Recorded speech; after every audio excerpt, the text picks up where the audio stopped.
दयालु राजा की कहानी। एक प्रसिद्ध राजा था जिसका नाम रामधन था। अपने नाम की तरह प्रजा सेवा उसका धर्म था।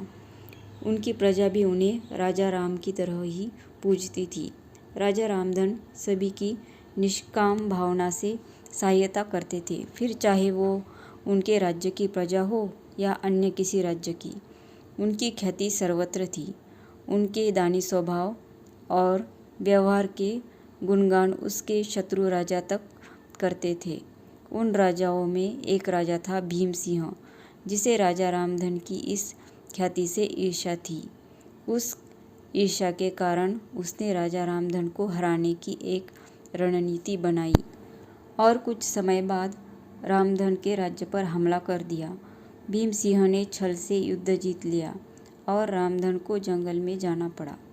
इतना होने पर भी रामधन की लोकप्रियता में कोई कमी नहीं थी।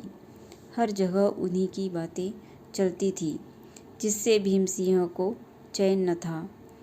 उसने राजा रामधन को मृत्युदंड देने का फैसला किया। उसने ऐलान किया कि जो राजा रामधन को पकड़कर उसके सामने लाएगा, वो उसे 100 सोने के दिनार देगा। दूसरी तरफ राजा रामधन जंगलों में भटक रहे थे। तब उन्हें एक राहगीर मिला और उसने कहा, भाई, तुम इसी जगह के लगते हो, क्या मुझे राजा रामधन के राज्य की तरफ का रास्ता बता सकते हो? राजा रामधन ने पूछा, तुम्हें क्या काम है राजा से? तब राहगीर ने कहा, मेरे बेटे की तबीयत ठीक नहीं, उसके इलाज में सारा धन चला गया। सुना है राजा रामधन सभी की मदद करते हैं, सोचा उन्हीं के पास जाकर याचना करूं। यह सुनकर राजा रामधन राहगीर को अपने साथ लेकर भीम सिंह के पास पहुँचे। उन्हें देख दरबार में सभी अचंभित थे।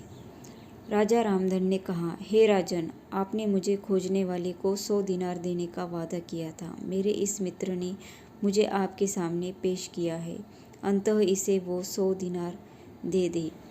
यह सुनकर राजा भीम सिंह को एहसास हुआ कि राजा रामधन सच में कितने महान और दानी है, और उसने अपनी गलती का स्वीकार किया। साथ राजा रामधन को उसका राज्य लौटा दिया और सदा उनके दिखाए रास्ते पर चलने का फैसला किया। दोस्तों, इसको कहते हैं कर भला तो हो भला।